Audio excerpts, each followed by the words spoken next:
Episode की start में हम शियाओ को देखते हैं जिसे जैन ने अपने स्टार वाले नेट के अंदर कैद करके रखा था और वहाँ वो उसे बहुत ज्यादा बुरा भला कह रहा होता है। साथ ही वो उसके फादर को भी बुरा भला कहता है। लेकिन तब ये सुनकर शियाओ को एकदम ही ज्यादा गुस्सा आ जाता है और वो उस नेट के अंदर से ही जैन से लड़ने चला जाता है। लेकिन तब भी जैन उसके सामने पावरफुल दिखाई दे रहा था। इस वजह से शियाओ अपनी आंख में लगी डिवाइन आई का यूज करता है जिसके अंदर सन मून लाइट की एनर्जी है और फिर वो उसकी मदद से जेन के ऊपर लगातार अटैक किए जा रहा होता है। साथ ही वो अपने गोल्डन आर्मर को अपने हाथ के शील्ड से हटाकर चैन में बदलवा देता है और उस चैन से जेन को पकड़कर उसे मारना शुरू कर देता है। लेकिन तब जेन उसके चंगुल से छूटकर अपना वहां पर एक और कार्ड एक्टिवेट कर देता है जिस कार्ड के अंदर कई सारे स्टार्स बने थे और वो उन सारे स्टार को अपने बड़े वाले फॉर्मेशन के अंदर लगा देता है। और अगर शिया उन स्टार से नहीं बच पाया तो वो वहीं पर मारा जाएगा क्योंकि वो स्टार काफी ज्यादा नोकीले हैं और सभी पूरे फोर्स के साथ उस फॉर्मेशन से निकलकर शियाओ की तरफ ही बढ़ने लगेंगे। जैन शियाओ से कहता है मुझे इस चैन से आजाद कर दो वरना तुम्हारे लिए अच्छा नहीं होगा। और शियाओ कहाँ सुनने वाला था।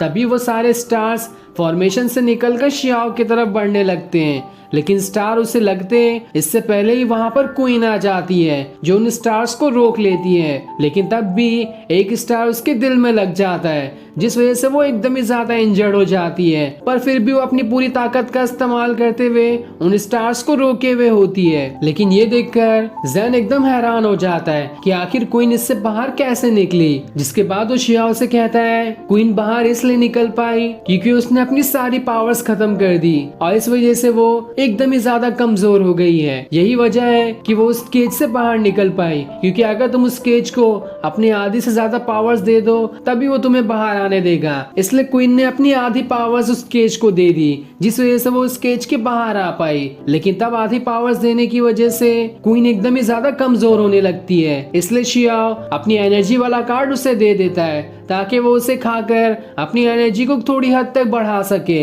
इसलिए क्वीन जल्दी से उस कार्ड की एनर्जी खा लेती है जिस वजह से धीरे धीरे थोड़ी सी उसकी एनर्जी बढ़ जाती है। पर जैसे ही उसकी एनर्जी बढ़ती है वहां पर जैन अपना दूसरा कार्ड एक्टिवेट कर लेता है जिस वजह से शियाओ और क्वीन के नीचे एक बड़ा सा गड्ढा बनने लगता है। और ये एक ऐसा गड्ढा है जिसके अंदर सभी की पावर्स जाने लगेगी और वो गड्ढा सभी की सारी पावर्स को सोखना शुरू कर देता है जिस वजह से क्वीन तो धीरे धीरे गायब होने लगती है। ये देखकर शियाओ एकदम हैरान हो जाता है। वो गोल्डन आर्मर से पूछता है आखिर ये क्या है। तब गोल्डन आर्मर उसे बताता है ये एक ऐसा गड्ढा है जो किसी के भी अंदर की पावर्स को सोखने लगता है। इस वजह से क्वीन गायब हो रही है और खाली क्वीन ही नहीं साथ ही मैं भी गायब हो जाऊंगा। जिसके बाद धीरे धीरे वो भी गायब होना शुरू हो जाता है जो देखकर शियाओ भी डर जाता है कि आखिर ये क्या हो रहा है और मैं इन्हें कैसे बचा सकता हूँ। तब जैन उससे कहता है मुझे तो गोल्डन आर्मर चाहिए था लेकिन तुमने उसे देने से मना कर दिया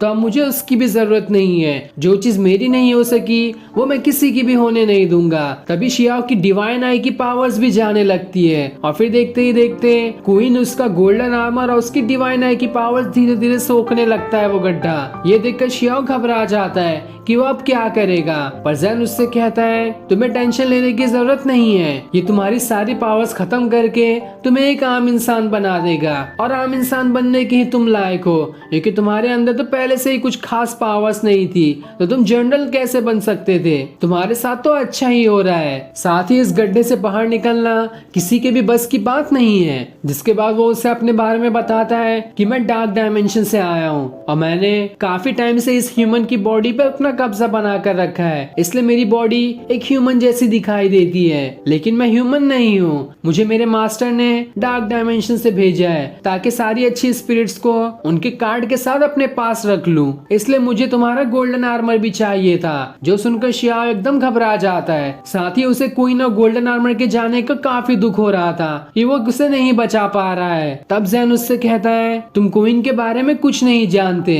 कि वो कौन है। अगर तुम जान लोगे तो तुम्हें पता चलेगा कि ये कैसी इंसान है। जिसके बाद वो उसे क्वीन के बारे में बताने लगता है और जैसे जैसे वो उसे क्वीन के बारे में बताता है हम क्वीन का फ्लैशबैक देखते हैं जहाँ क्वीन एक हॉस्पिटल के अंदर होती है क्योंकि उसके पैर में चोट लगी है और वो दोबारा कभी नहीं चल सकती। तब उसे बाहर खेलते हुए बच्चों को देखकर काफी बुरा लगता है कि उनके पैर कितने ठीक हैं और मैं अब से कभी नहीं चल पाऊंगी। आखिर मेरे साथ ऐसा क्यों हुआ? मैंने किसी का क्या बिगाड़ा था? साथ ही उसे ये देखकर बहुत ही ज्यादा गुस्सा भी आ रहा होता है और उसे ऐसा मन करता है कि वो उन बच्चों को ही मार दे और उन्हें मारने के लिए वहाँ पर रखा वो गमला भी उठा लेती है ताकि उस गमले को फेंक कर उन सारे बच्चों को मार दे, ताकि जैसे वो नहीं चल पाती है वो बच्चे भी नहीं बचेंगे। लेकिन तभी उसके पास रखे कार्ड में से एक फीमेल वॉरियर निकलती है जो उससे कहती है, तुम्हें मुझसे डरने की जरूरत नहीं है, मैं वही हूँ जिसे तुम हमेशा अपने पास संभाल कर रखती हो। तुम्हारे पास जो कार्ड है वो कोई मामूली कार्ड नहीं है। तुम्हें तो लगता था